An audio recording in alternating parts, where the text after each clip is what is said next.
Assalamualaikum warahmatullahi wabarakatuh. Waalaikumsalam. Ya, terima kasih pada saat ini kita bersama-sama dalam seminar proposal. Kemudian pada saudari Nestia Amara Bilqis ya, dan saudara Muhammad Arif Bakhtiar, dan juga yang hadir. Ini semuanya kaum hawa, nggak ada laki-lakinya ya. Ya, nggak apa ya, mungkin kesibukan mungkin. Oke, pertama saya urut aja Mbak Nestia ya Amara. Jadi kemarin memang ada diskusi awal ya terkait dengan judul kemarin itu ya.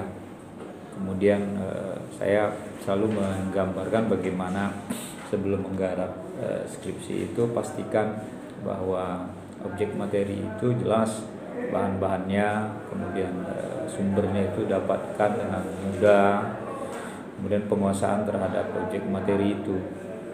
Ada teman-teman itu misalnya ngambil sumbernya itu berbahasa Arab gitu kan, tapi yang dicari terjemahan gitu kan. Nah, mestinya kan harus memiliki kemampuan bahasa Arab ya. Kalau misalnya sumbernya itu bahasa Inggris, tidak ada bahasa terjemahannya, berarti kan harus, itu sudah saya sampaikan kepada mahasiswa supaya nanti dalam mengolah data itu tidak ada kesulitan. Nah, yang menjadikan skripsi ini diberikan ke saya ya oleh teman-teman IAT Ubitri ya, karena ada epistemologi ya, untuk Mbak Nestia ya. Jadi di sini nanti Nestia nanti pahami konsep-konsep filsafatnya, khususnya epistemologi itu sendiri. Epistemologi itu juga disebut dengan filsafat pengetahuan. Jadi sederhananya melihat pengetahuan dengan kacamata filsafat. Ya, jadi objeknya pengetahuan, objek formalnya filsafat. Jadi pengetahuan itu difilsafati. Gimana pengetahuan dilihat dengan cara pandang filsafat? Padahal pengetahuan itu sendiri adalah bagian dari filsafat. Nah, itu satu ya. Yang harus ada pemahaman terhadap konsep. Yang kedua, kalau bicara tentang epistemologi, ya logos itu kan artinya ilmu, epistem itu pengetahuan. Ya, jadi ilmu tentang pengetahuan sederhananya. Sehingga karena bicara tentang ilmu dan pengetahuan, yang dibahas di dalamnya tentu saja berkaitan dengan sumber pengetahuan ya. Bicara tentang aspek yang dikaji di dalam pengetahuan, termasuk juga yang dibahas di dalamnya itu adalah metode yang digunakan dalam pengetahuan. Nah, metode ini memudahkan kita dalam menelaah, menganalisis objek materinya. Jadi metode itu method is tool ya. Metode itu adalah alat. Jadi penguasaan terhadap alat, penggunaan terhadap alat yang baik akan menentukan hasil dari analisa yang kita dapatkan. Nah, karena ini bicara tentang epistemologi penafsiran nalar kritis, maka nanti epistemologi sebagai objek formal ini digunakan dalam menelaah kisah Nabi Khidir dan Musa. Paham ya Mbak Nestia ya, objek materialnya. Nah, karena perspektifnya itu tafsir, nah Anda harus mampu mengkombinasikan atau mengkombinasikan antara pendekatan tafsir yang digunakan sesuai dengan prodinya dan alat filsafat sebagai analisa di dalamnya juga ya. Nah, kalau ini digunakan dengan baik, maka akan tampak nanti sinergi yang luar biasa terhadap skripsi ini menurut saya. Itu pertama ya, terkait dengan penggunaan atau pendekatan filsafat di dalamnya. Yang kedua, saya ingin melihat dalam pendahuluan ya. Pendahuluan ini kan bicara tentang latar belakang. Sebenarnya kemarin sudah saya sampaikan, apa sih menariknya epistemologi penafsiran nalar kritis ini? Apa karena judulnya? Kalau judulnya keren ini ya. Jadi epistemologi penalaran kritisnya. Menariknya ini apa? Ini sudah diungkapkan bahwa tafsir itu contoh ya, bahwa tafsir itu bila misalnya ia didekati dengan pendekatan tidak hanya dengan perspektif mufassir tapi dengan alat filsafat, itu akan menarik. Menariknya kenapa? Nah, itu yang mendorong orang untuk mengkajinya. Di situ ya ditonjolkan buat narasi di dalamnya. Saya belum melihat narasi yang mengarah ke sana bahwa epistemologi penafsiran nalar kritis ini adalah sesuatu yang menarik. Dan ini adalah problem misalnya kan. Problemnya apa? Bahwa ternyata selama ini kita melihat kajian sejarah dalam Al-Qur'an atau ayat-ayat syariat dalam Al-Qur'an itu murni perspektif tafsir, mufasirnya. Dan biasanya mengabaikan teori-teori ilmiahnya. Nah, teori-teori ilmiah ini yang berkaitan dengan teori pengetahuan.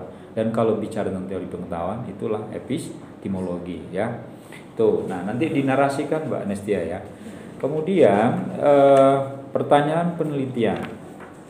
Kalau dia ada problem di dalam penelitian ini, maka dirumuskan dalam pertanyaan. Jadi rumusan masalah itu kan sebenarnya pertanyaan penelitian. Apa sih yang ingin dijawab?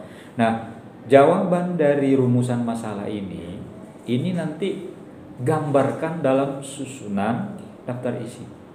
Ya, kalau bab 1 itu udah jelas proposal ya. Tapi nanti keterwakilan pertanyaan bagaimana sumber rujukan dan struktur metodologi epistemologi itu misalnya paling tidak sudah di bab 3 dia kan. Kemudian bagaimana bentuk-bentuk penafsiran nalar kritis dalam kisah Nabi Khidir dan Nabi Musa itu paling tidak sudah di satu bab juga ya. Dan bab yang keempat nanti bagaimana konsep validitas tafsir yang dipegang oleh kedua mufasir tersebut. Nah, jadi ketiganya ini harus terwakili dalam daftar isi. Saya belum bisa mengkritisi karena di sini belum ada daftar isi ya. Jadi nanti baru ada sistematika kan. Nah, kalau rincinya nanti dari bab 2 ada subbab-subbabnya. Nanti subbab-subbabnya ini yang digambarkan di dalam pemikiran atau kerangka berpikirnya Nestia ya terhadap tema ini. Itu yang paling penting. Kemudian dalam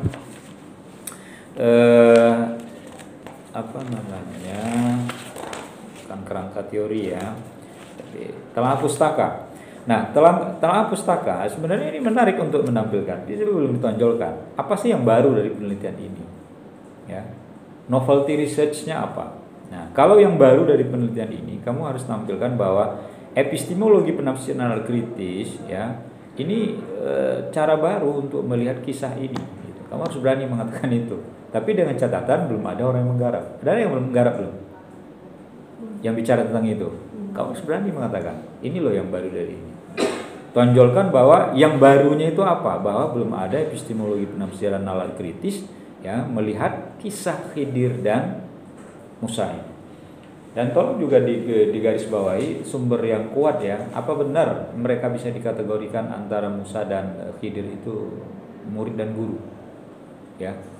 Walaupun di situ yang pinter Khidir gitu kan. Tapi apa betul? Musa tuh nabi ya. Ya, jadi apakah itu hanya semacam dialektik ya? Nah, nanti itu juga dipertegaskan. Jadi nampak nanti ranah filsafat di situ. Mereka bukan, nanti kalau ada yang berkritisi kan bisa aja, oh bukan, mereka bukan guru dan murid. Mereka hanya memberikan ibrah kepada kita loh, bahwa apa yang mereka lakukan itu menjadi pelajaran bagi kita. Bukan memposisikan yang satu adalah ustadz, yang satu adalah tilmiz, bukan gitu loh. Tetapi mereka sebenarnya saling mengisi dan kisah mereka itu kita ambil itibarnya bahwa apa yang dikatakan Musa, apa yang dikatakan Khidir itu sebenarnya ada nanti pelajaran di balik setiap apa yang dia lakukan. Mungkin 3 hal itu yang diperdalam ya, Mbak Nestia ya. Kemudian nanti untuk fokusnya sama juga untuk Mas sekalian saya sampaikan Mas Arif Bakhtiar ya. Penguasaan terhadap metodologi penulisan ya. Jadi buku metodenya itu kuasai, cara penulisan baik. Misalnya layout ini punya Nestia ini, layout judulnya ini terlalu rapat ini, terlalu jarang ini spasinya ini. Ya kan? Spasinya terlalu jarang ini. Nah, Pak lihat ukuran standarnya berapa. Kalau Mas Arif ini udah standar ini. Ya, layoutnya penting. Kemudian cara penulisan juga ya. Ini saya lihat Nabi Khidir dan Nabi Musa itu namanya ada yang ditulis Khidir K kecil, Musa dengan M kecil. Ini contoh saja ya. Nanti dibetulkan ya. Kalau nanti sudah selesai, saya modalnya nggak per bab. Selesai semua, baru nanti serahkan saya. Jadi sebelum dibaca itu, sebelum diserahkan ke saya, kamu baca lagi. Setelah baca nanti suruh temannya baca. Tolong dong baca gitu kan. Nanti biasanya teman itu kalau kita nggak udah benar semua, tapi kalau orang yang baca mesti ada salahnya gitu ya. Oke, jadi kuasai metodologi penulisannya. Ya, kalau konten sebagian tadi saya sampaikan. Langsung to the point untuk Mas M. Arif Bahtiar. Anda kan bicara tentang kebahagiaan. Ini dipetakan dulu, Mas. Kebahagiaan yang jenengan maksud itu dalam teori Islam secara umum atau Islam atau bahagia secara umum? Bahagia secara Islam ya. Nah, bahagia secara Islam berarti kebahagiaan yang kamu maksud itu adalah bahagia yang dipahami dalam konsep Islam ya. Karena kalau bahagia di dalam konsep filsafat misalnya, kamu pernah dengar istilah eudaimonia ada? Yang pernah digambarkan oleh Socrates, Plato dan Aristo atau Aristoteles, bahwa kebahagiaan itu adalah tujuan dari akhir hidup manusia. Karena semua orang ingin hidupnya bahagia.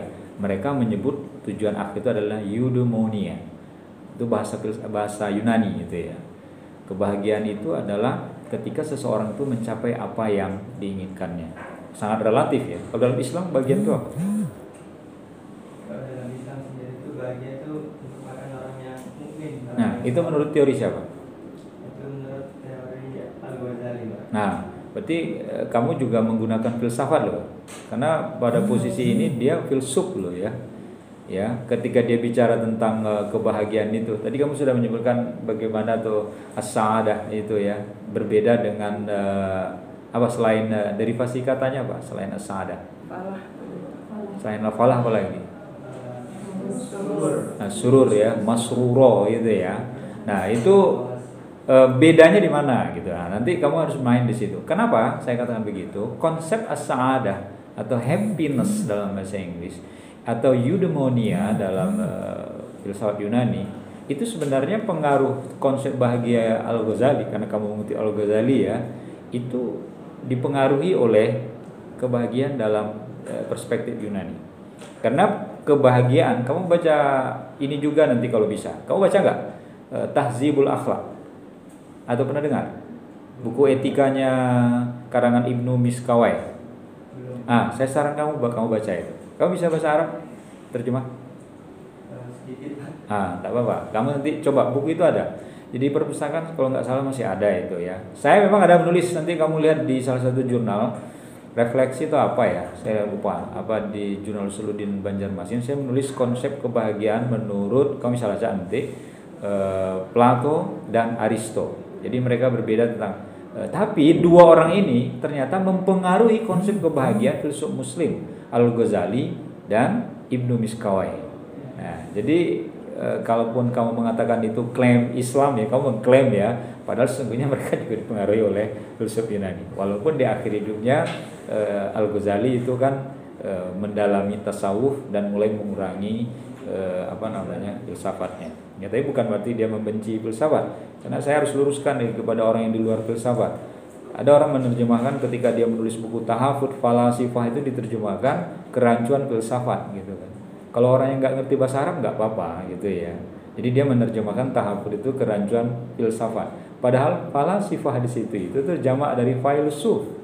Ya. Jadi artinya kerancuan para filsuf, orangnya, subjeknya, bukan ilmunya, bukan filsafatnya. Sehingga dia bukan mengkritik membenci filsafat ketika dia larut ke tasawuf gitu ya, tetapi dia mengkritik bahwa dijelaskan konsep kebahagiaannya, Mas. Saya belum melihat ini. Kamu merujuk ke konsep kebahagiaan apa? Karena yang saya lihat baru kamu melihat dalam tafsir Al-Alusi ini ya. Pemikiran Al-Alusi ini. Jadi bagaimana menurut dia dalam Al-Ma'ani ini. Tetapi dia dipengaruhi siapa? Ini harus kamu jelaskan di dalamnya. Ya, kalau dia merujuk, karena ilmu itu kan ada kayak ibarat hadis itu kan mu'ana'an, Mas. Jadi dari siapa bersanad gitu. Nah, sanad ilmu dia dari mana? Konsep kebahagiaan dia. Terkait dengan itu nanti kamu jelaskan di dalam latar belakangnya supaya tampak problemnya.